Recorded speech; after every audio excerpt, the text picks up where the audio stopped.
ಸ್ಪ್ರೇನು ಮಾಡ್ತೀವಿ ಸರ್ ಒಂದು 15 ದಿವ್ಸಕ್ಕೆ ಒಂದು ಸಲ. ಮತ್ತು ಡ್ರಿಪ್ನಲ್ಲಿ ಪ್ರತಿ ಎವ್ರಿ 10 ಡೇಸ್ಗೆ ಒಂದು ಸಲ ಅಂದರೆ ಇದು ಮೈಕ್ರೋನ್ಯೂಟ್ರಿಯೆಂಟ್ ಕೊಡ್ತಾಳೆ. ಬಂದರೆ ಒಂದು ಫಂಗಿಸೈಡ್ ಬೇಕಾಗ್ತದೆ ಸರ್, ಇಲ್ಲ ಅಂತಂದರೆ ಏನು ಯೂಶಲಾಗಿ ಏನೂ ಬೇಕಾಗಲ್ಲ ಸರ್ ಅದು.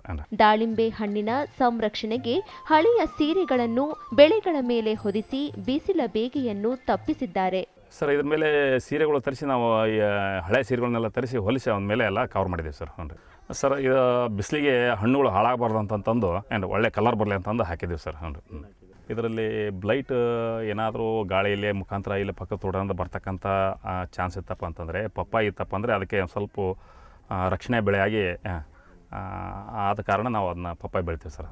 ಆಕರ್ಷಕವಾಗಿ ಕಾಣುವ ಈ ದಾಳಿಂಬೆ ಹಣ್ಣುಗಳನ್ನು ಧ್ರುವರಾಜ್ ಅವರು ವೈಜ್ಞಾನಿಕ ರೀತಿಯಲ್ಲಿ ಪ್ಯಾಕ್ ಮಾಡಿ ಮಾರುಕಟ್ಟೆಗೆ ಕಳುಹಿಸುತ್ತಾರೆ.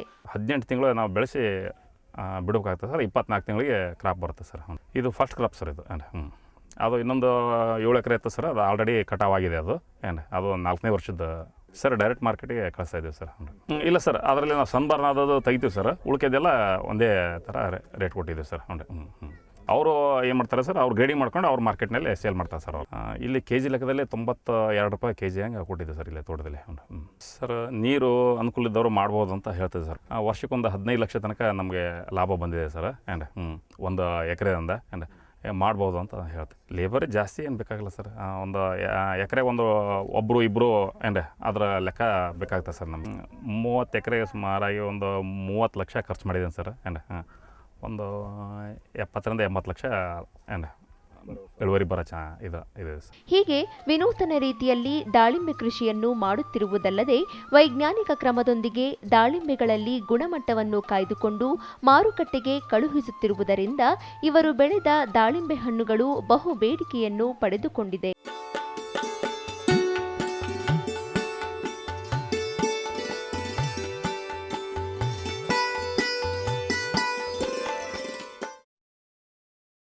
ರೈತ ಬಾಂಧವರೇ, ನಮ್ಮ ಕೃಷಿ ದರ್ಶನ ಕಾರ್ಯಕ್ರಮಗಳನ್ನು ತಾವು ಯೂಟ್ಯೂಬ್ನಲ್ಲೂ ಸಹ ನೋಡಬಹುದು.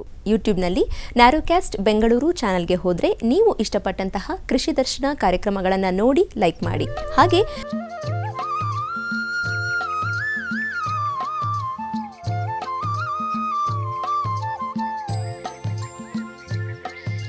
ಫೇಸ್ಬುಕ್ನ ಕೃಷಿ ದರ್ಶನ್ ಬೆಂಗಳೂರು ಪೇಜನ್ನು ಲೈಕ್ ಮಾಡಿದ್ರೆ ನಾವು ಅಪ್ಲೋಡ್ ಮಾಡುವಂತಹ ಕೃಷಿ ದರ್ಶನ ಕಾರ್ಯಕ್ರಮಗಳನ್ನು ಹಾಗೂ ಮುಂಬರುವ ದಿನಗಳಲ್ಲಿ ಪ್ರಸಾರವಾಗುವಂತಹ ಕೃಷಿ ದರ್ಶನ ಕಾರ್ಯಕ್ರಮಗಳ ವಿವರಗಳನ್ನು ಪಡೆದುಕೊಳ್ಳಬಹುದು.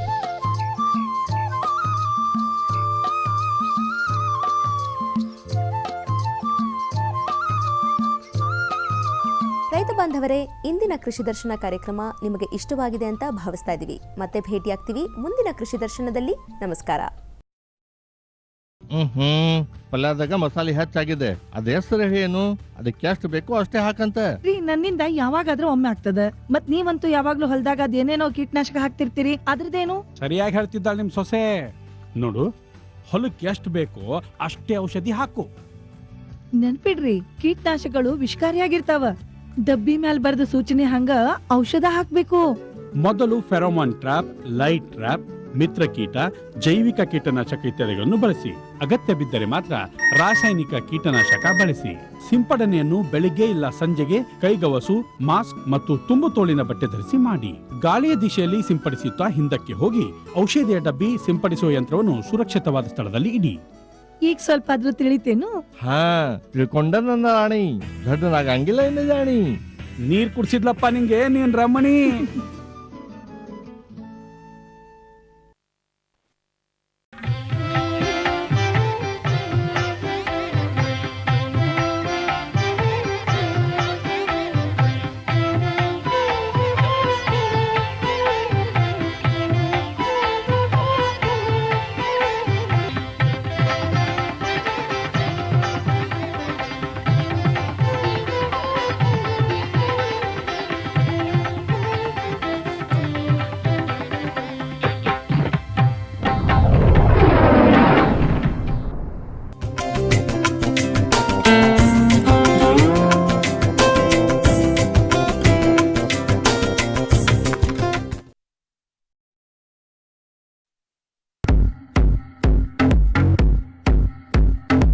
ಬಗೆ ಬಗೆಯ ಫೇಶಿಯಲ್ಸ್,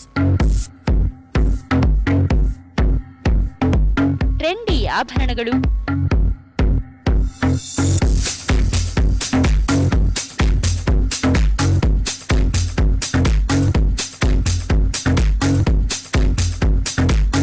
ಕೂದಲಿನ ಅಂದಕ್ಕೆ ಪ್ರಾಕೃತಿಕ ಪರಿಹಾರಗಳು,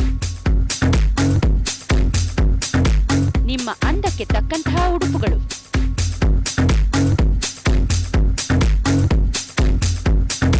ಹೀಗೆ ಹಲವಾರು ಮಾಹಿತಿಗಳಿಗಾಗಿ ವೀಕ್ಷಿಸಿ.